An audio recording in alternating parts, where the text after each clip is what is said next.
He slid the papers across the table like they were nothing more than a lunch bill. No shouting, no explanation, just the quiet scrape of paper against marble. 7 years of marriage reduced to a manila folder and a silver pen set beside her coffee cup. Isla Fenwick looked at the papers, then at the pen, then at the man she had loved since she was 26 years old, the man whose enemies she had quietly buried, whose company she had silently protected, whose whole life she had held together with two steady hands while he mistook her calm for weakness. She picked up the pen and signed every page without a single tear. For hours later, 12 black Rolls-Royces turned onto the snow-covered drive of the Drummond estate in a slow, deliberate procession that stopped traffic in both directions, and nothing in Weston Drummond's life was ever the same again. If a story like this hits you somewhere real, if you have ever been underestimated by the one person who was supposed to know you best, go ahead and tap that like button right now. Then drop your city in the comments. I want to see how far tonight's story travels. Subscribe to Winter Veil so you never miss what happens next, because I promise you, this one only gets heavier from here. Hi everyone, welcome back to Winter Veil. I have always believed snow does not announce itself. It just falls quietly until the whole world looks different by morning. That is exactly the kind of woman Isla is in this story, so I hope you feel that same quiet, patient strength in her that I felt while writing every page of this one. Now let us go back to where it all began. The snow had been falling since noon that day. Not the dramatic kind that announces a storm, but the slow, patient kind that covers everything before you notice you are cold. Isla stood at the kitchen window of the Drummond estate outside Boston, watching it collect in soft drifts along the stone wall. She thought, as she often did lately, about patience. Her father used to say patience was not the absence of feeling. It was the decision to feel everything and still refuse to move before the right moment arrived. She had been patient the first time Weston came home smelling faintly of someone else's perfume and looked her dead in the eye, daring her to make it a problem. She had been patient when his partners spoke over her at dinner as though she were part of the furniture.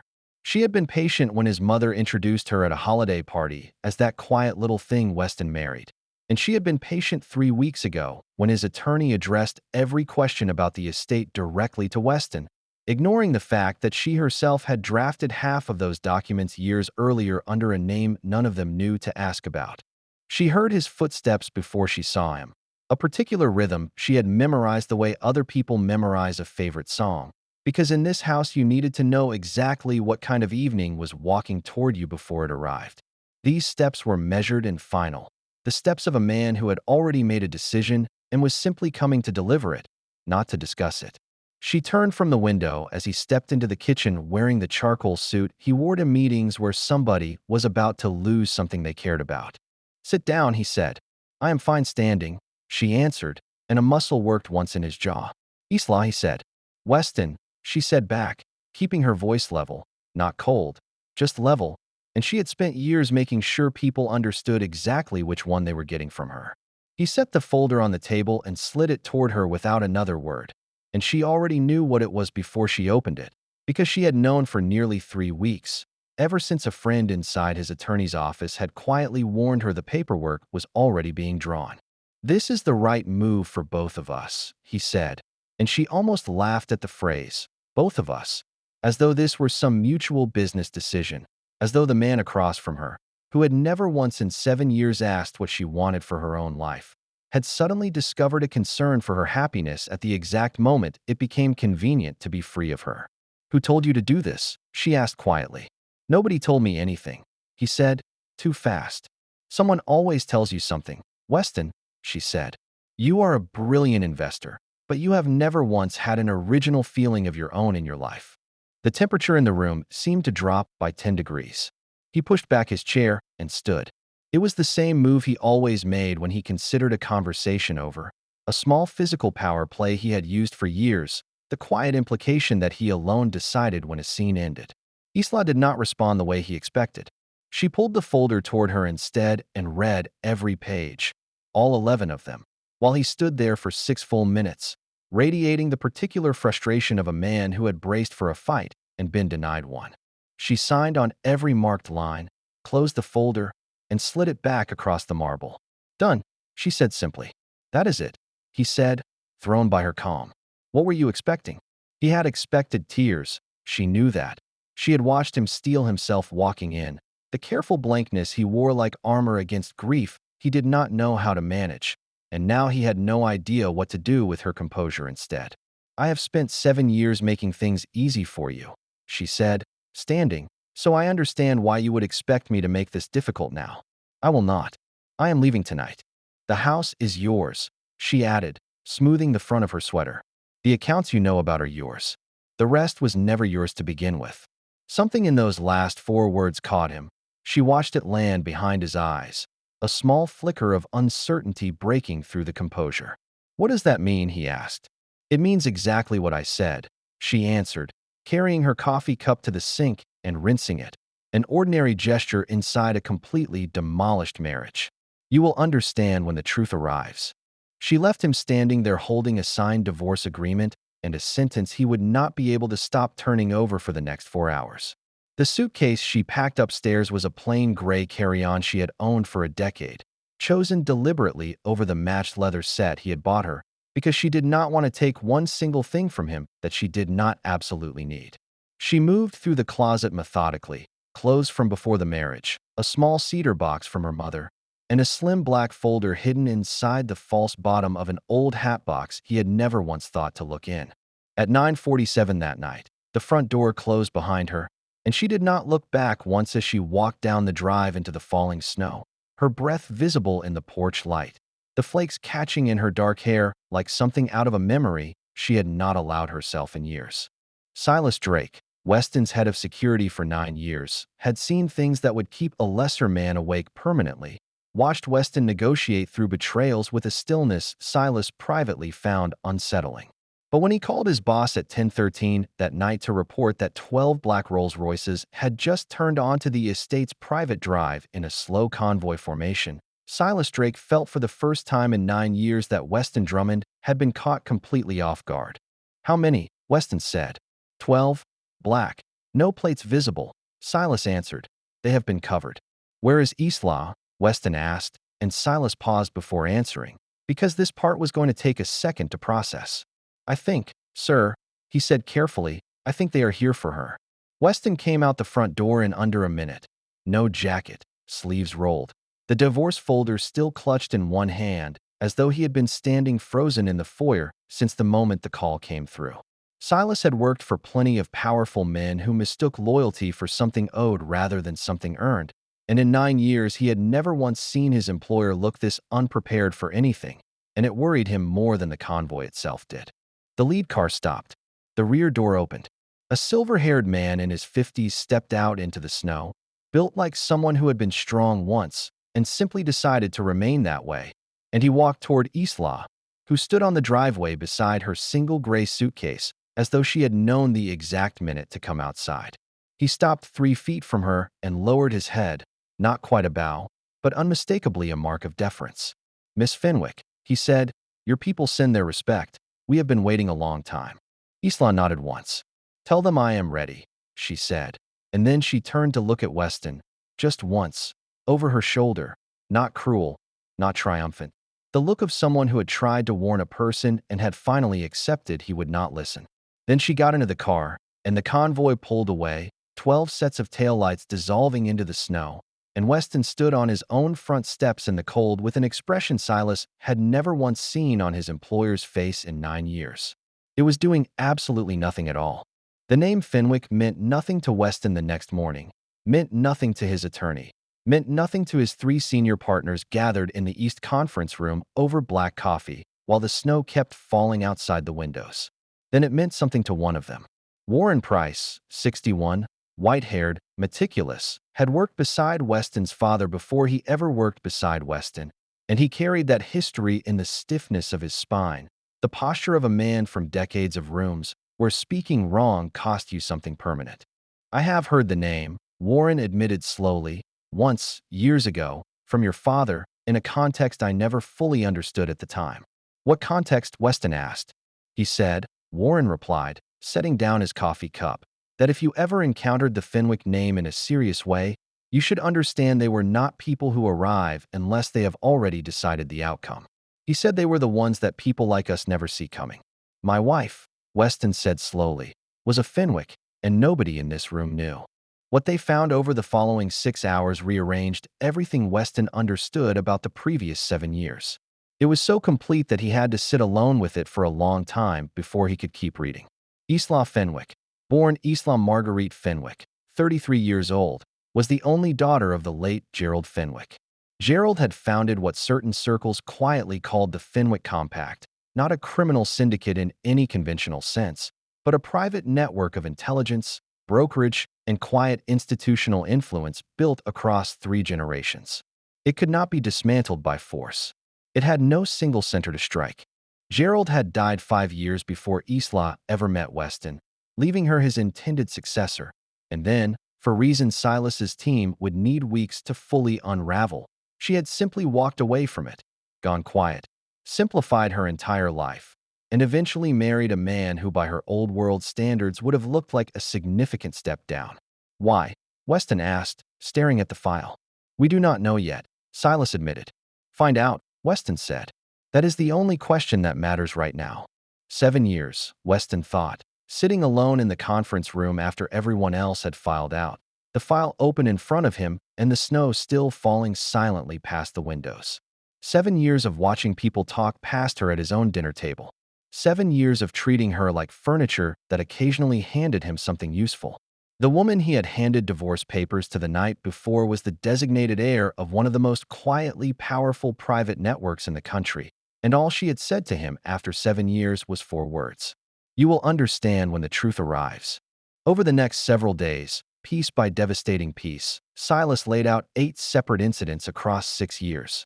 Each time, something that should have badly damaged Weston's company had been quietly redirected, neutralized, or dissolved before it ever reached him. He had always credited those outcomes to his own strategy, his own instincts, his own operational excellence. 8 times, Isla had apparently worked in the negative space around his life, removing dangers he never knew existed. Then she walked back into the kitchen and poured his coffee without saying a word about any of it. Why would she do that? Weston asked quietly, when she had every resource in the world to simply walk away instead. Silas did not have an answer, because there was not one written anywhere in the file, and they both knew it. It started, Silas explained a day later, with Warren's assistant, a 28-year-old named Colin Faber who had been quietly meeting for 18 months with a man named Desmond Hale, who ran something called the Larkspur Group, nominally an investment firm, and actually the financial front for interests that had been circling Weston's company for 3 years looking for a crack in the wall. Colin had not handed over information exactly. What he had handed over across a series of quiet dinners was a profile, a behavioral map of Weston Drummond, what frightened him, what flattered him, what made him distrust the people he should have trusted most. And somewhere inside that profile, someone had identified Isla, not as an asset, not as a threat, but as a lever. For nearly a year, small comments had been fed carefully into Warren's ear during private moments. She never really settled in here. Did she? Must be strange for her. Have you noticed how quiet she goes in certain rooms? And Warren, believing every word came from his own protective instincts, had repeated those very same comments to Weston in the 6 months leading up to the divorce, never once realizing he had become someone else's instrument. Weston confronted Warren directly the following morning in the same conference room, the snow now piled thick against the windowsills outside. Did you know Colin was a plant when you vouched for hiring him? Weston asked. Or did they get to you afterward? Warren was quiet for a long moment, his coffee cup untouched, his newspaper folded and unread on the table. I did not know about Colin at first, he admitted finally, but 8 months ago, I found an irregularity in his communications and I traced it, and I found out what he was, and I said nothing. Why? Weston demanded, and the single word landed in the room like a stone dropped into still water. Because of her, Warren said, and his voice cracked into something with real heat behind it for the first time in 9 years of working together. Because once I understood the profile, I understood what she was, who her family really was, what she had apparently been doing inside your house without your knowledge, running her own operation, making decisions that affected your company without ever consulting you. And I decided that was not protection, Weston, that was control. You let someone else dismantle me instead, Weston said flatly, because at least that way you could manage the fallout yourself. Warren said nothing, and Weston stood, his voice very level. "You are terminated, effective this hour. Silas will handle the logistics." Warren looked up at him one last time, something breaking loose in his expression that had never cracked before in all their years together. "The people behind this," he said quietly, "are not who you think they are, Weston, and when you find out who is really running Larkspur, you will understand exactly why I was afraid." Silas traced the deeper structure over the following days while snow kept falling steadily over the city, blanketing rooftops in soft white. And what he found at the center of it was a name that should not have existed at all, because the woman it belonged to had officially died 15 years earlier in a small plane crash off the coast of Maine. Her body identified by a single witness and cremated within 48 hours under an emergency provision nobody had ever questioned. Her name was Vera Ashworth, Weston's father's younger sister, his own aunt. "She's alive," Weston said, staring at the file, his voice barely above a whisper. "We believe so," Silas confirmed. "And she built Larkspur," Weston said. "We believe she built it from almost nothing in the years right after her death was recorded," Silas said, using the total freedom that comes from officially not existing anymore. No history for anyone to trace, no name for anyone to watch. Weston sat down hard, his legs simply making the decision for him. "My own aunt engineered my divorce," he said slowly, "to force Isla out of hiding." "Not just your divorce," Silas said gently, laying one final document on the table. "We found this filed with something called the Assembly Secretariat 2 days ago. It is a formal claim, filed under old governing protocols, alleging that the Fenwick Compact violated the terms of its inactive status by conducting unauthorized intelligence operations, meaning every single thing Isla did in secret to protect you and your company, all 8 incidents, is now being used as legal evidence to dissolve her family's entire organization. The sanction being requested," Silas continued quietly, "is not against her leadership. It is the total dissolution of the compact itself, 3 generations of her family's work, and the claim was filed 48 hours after the convoy took her home, the exact moment she came back out into the open." Weston stared at the document. "They didn't just want to destroy the marriage," he said. "They wanted her visible again, in the open, at the exact moment of their choosing, so they could use her own reemergence as the legal trigger. There is one more thing," Silas said carefully, "and this part is going to be hard to hear. Under the Assembly's succession protocols, the panel deciding this claim has 5 seats, and 1 seat is currently vacant, and the right to fill it falls to the most senior active member with standing who is not party to the dispute." He slid a final page across the table.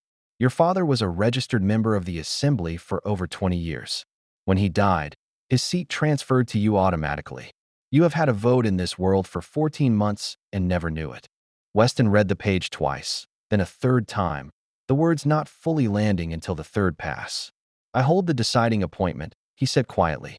"You are the only person alive right now with the legitimate authority to fill that 5th seat," Silas confirmed, "which means you are the only person who can tip the panel in either direction, and Vera has known about your standing for 14 months, which is exactly why this entire operation was built the way it was. You were never incidental to this, Weston. You were the whole mechanism." Isla had been at the Fenwick estate for 2 days before she finally allowed herself to exhale. She sat in the East Library on the second morning with a stack of intelligence summaries the analysts had compiled during her 7 years away. 3 of them seated quietly across the reading table, waiting, because she had trained them herself years earlier and they knew better than to rush her while she worked. There, buried in month 19 of the summary stack, was the name Desmond Hale, and beneath it, quietly, a reference to Vera Ashworth. "When did Larkspur first make contact with anyone inside Weston's company?" Isla asked without looking up. The nearest analyst, a sharp young woman named Naomi Choi, did not need to check her notes.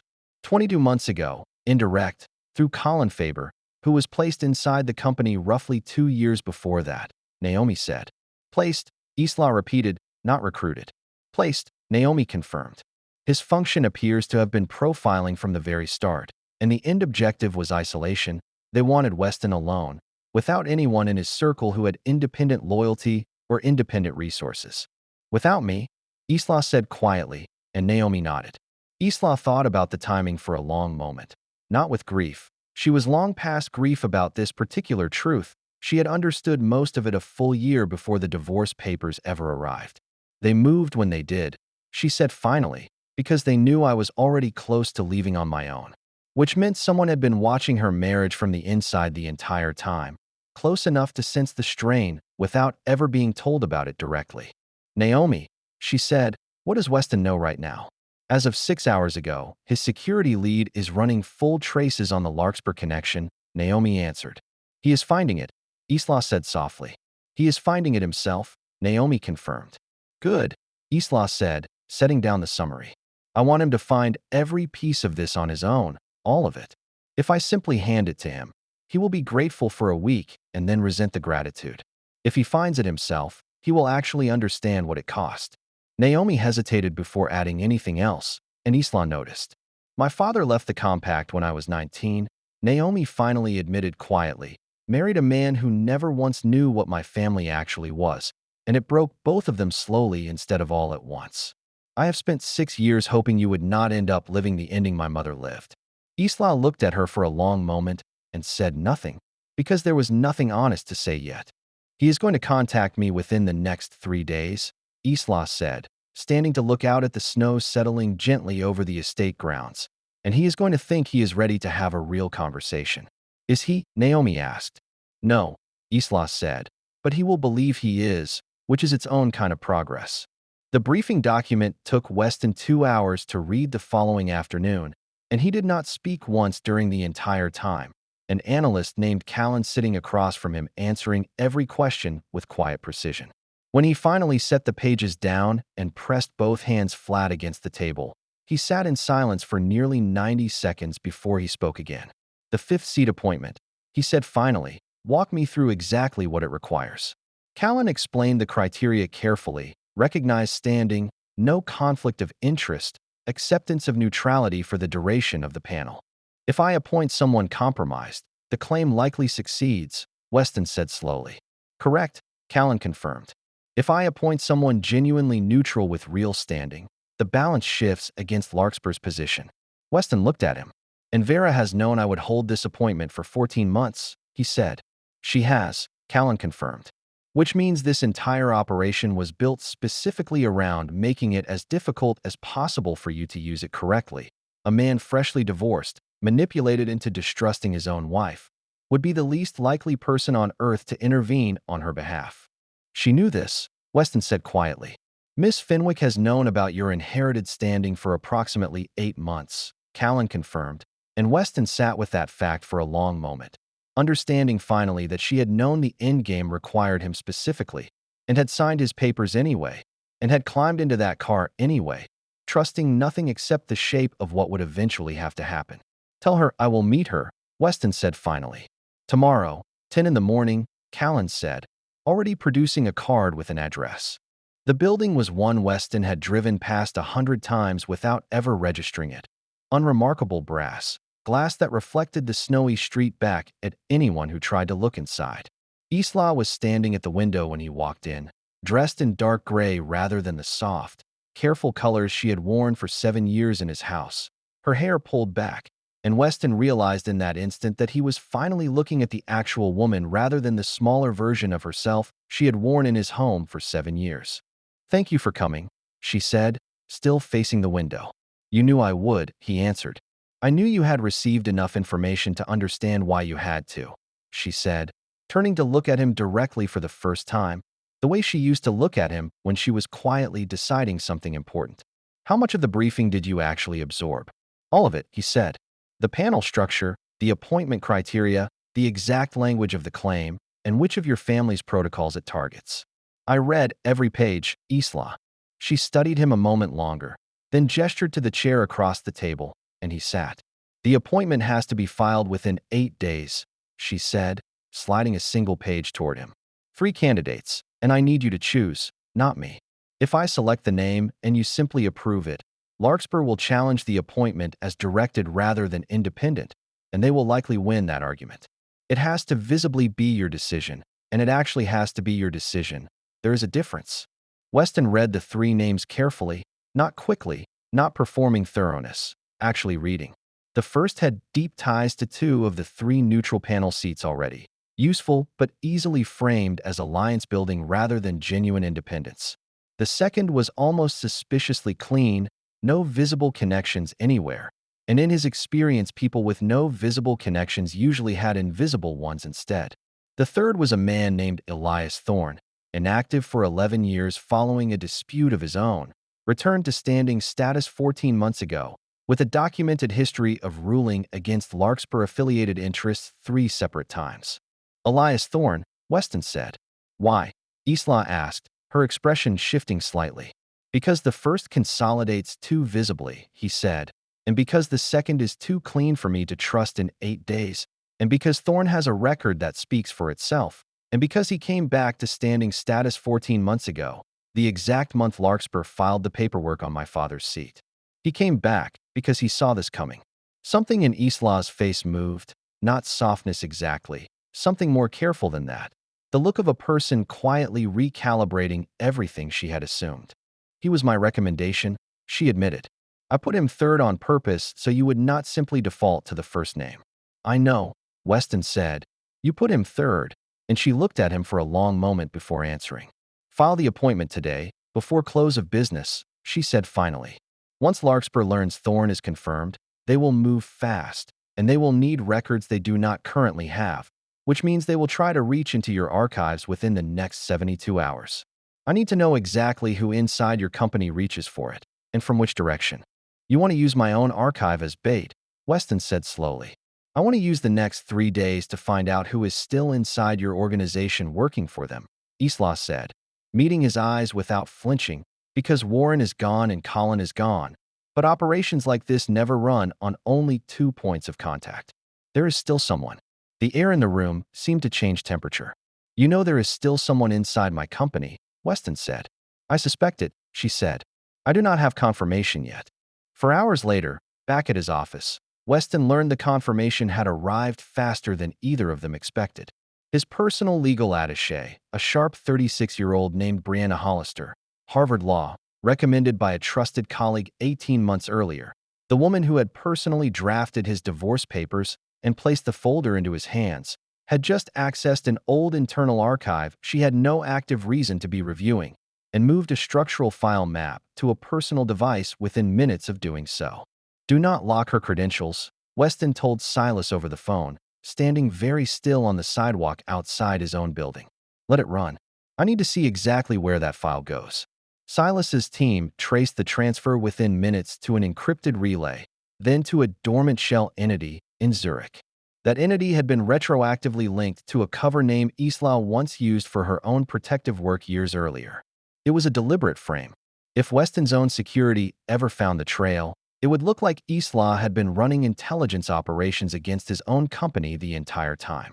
They built the entire trap around the idea that I would be the one to discover it, Weston said quietly into the phone, staring at his own reflection in the glass of the building. My own investigation was supposed to become the final piece of evidence against her. Isla answered on the first ring when he called her directly. I did not know Brianna's specific name until 30 seconds ago, she said immediately, but I knew there was a framing instrument buried somewhere in this architecture. I just did not know its exact shape or where they had positioned it. I need Brianna out of that building without knowing she has been identified, Weston said. If she goes dark, Vera loses her last asset inside my company, and she starts navigating the rest of this blind. You want to run her? Isla said. It was not a question. I want to feed her exactly what Vera needs to believe the frame is still intact, Weston said, and I need 30 minutes alone with her before anyone tips our hand. Don't let her see it in your face, Isla warned quietly. See what? He asked. That you know, she said. That is always the thing that gives it away, not the question you ask, the look you're wearing when you ask it. He straightened his jacket in the elevator mirror, rolled his shoulders back deliberately, and walked into Brianna's office wearing the ordinary, mildly distracted expression of a man with nothing more urgent on his mind than a jurisdiction review, and she looked up at him with the same practiced calm she had worn for 18 months, betraying absolutely nothing. Silas confirmed the deeper trace 2 days later, snow falling in heavy, steady sheets over the city outside the conference room windows. The internal breach that had supplied Larkspur with 2 of its 8 cited incidents had not come from any of Isla's current staff at all. It traced instead to a woman named Louise Pemberton, Gerald Fenwick's personal aide for over 20 years, present at his deathbed, trusted completely by his daughter, who had quietly passed the original documentation to Vera years before Isla ever withdrew from her family's world at all. Isla took the call alone in the East Library, and Weston stood outside the closed door for 11 long minutes, close enough to hear the shape of the conversation without the actual words, her voice low and steady at first, then a long silence, then something that sounded unmistakably like Louise weeping on the other end. When the door finally opened, Isla's face had composed itself again. Only her eyes, slightly brighter than usual, gave away what the call had cost her. "She will give a sworn statement," Isla said quietly. She believed at the time she was protecting what remained of my father's legacy, that Vera convinced her the compact was going to collapse regardless, and that cooperating with Larkspur was the only way to save any piece of it. She did not understand until years later exactly what she had actually enabled. Weston watched her carefully. "Will it hold?" he asked. "She is prepared to say all of it in front of anyone who needs to hear it," Isla said, "and that is more than most people are ever willing to offer." She was quiet a moment longer, staring out at the snow gathering on the library windowsill. "Louise used to braid my hair when I was small," she added softly, "before I understood any of this world, before any of it was a war. It is strange to grieve someone who is still alive and still sorry." Weston did not try to fix that for her. He simply stood there and let her have it. And for the first time in 7 years, he understood that letting someone have their grief without reaching for a solution was its own kind of protection.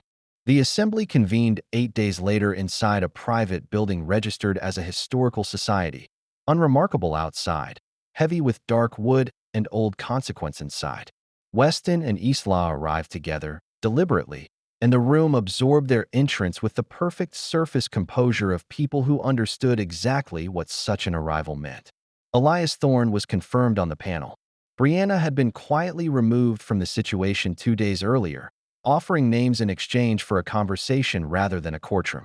Then Isla went still beside him, a different kind of stillness than before, and Weston followed her gaze to the east wall, where a woman in plain charcoal, white hair cut short, 70 years old or close to it, was moving through the crowd with the practiced ease of someone who had attended 100 of these gatherings and knew exactly how to remain unremarkable inside one. She had not seen them yet. Then she turned, and for 3 full seconds, Weston watched his aunt's careful composure become, for the very first time, insufficient to the moment in front of her.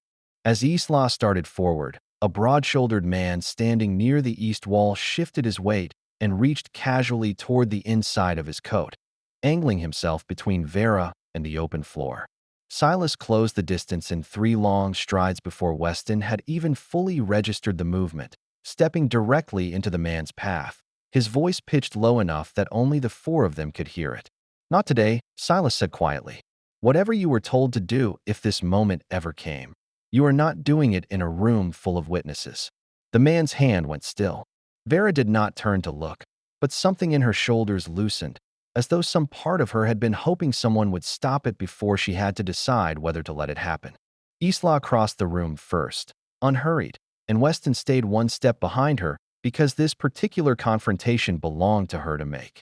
"Isla," Vera said warmly, which was somehow worse than open hostility would have been.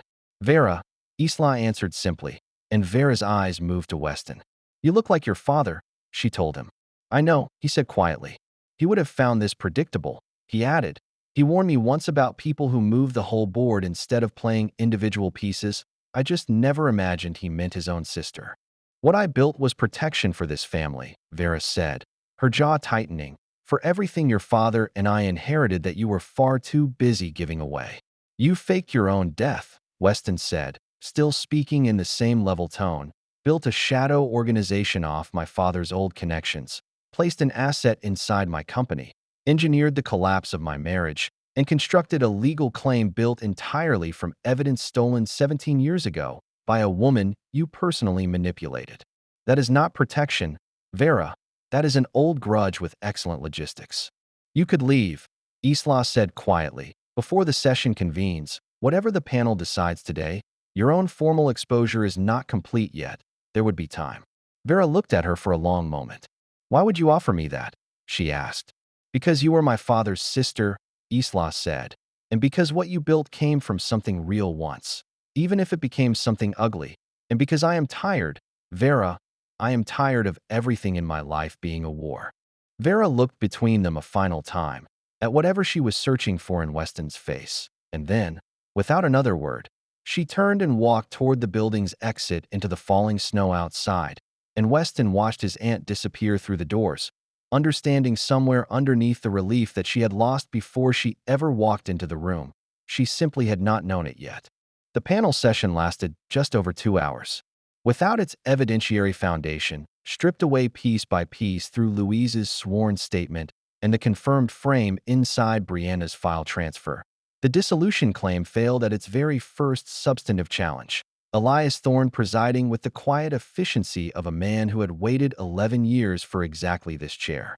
When the ruling was finally read aloud, the claim formally dismissed, Isla sat perfectly still for a moment, then let out one long, controlled breath, and it was real.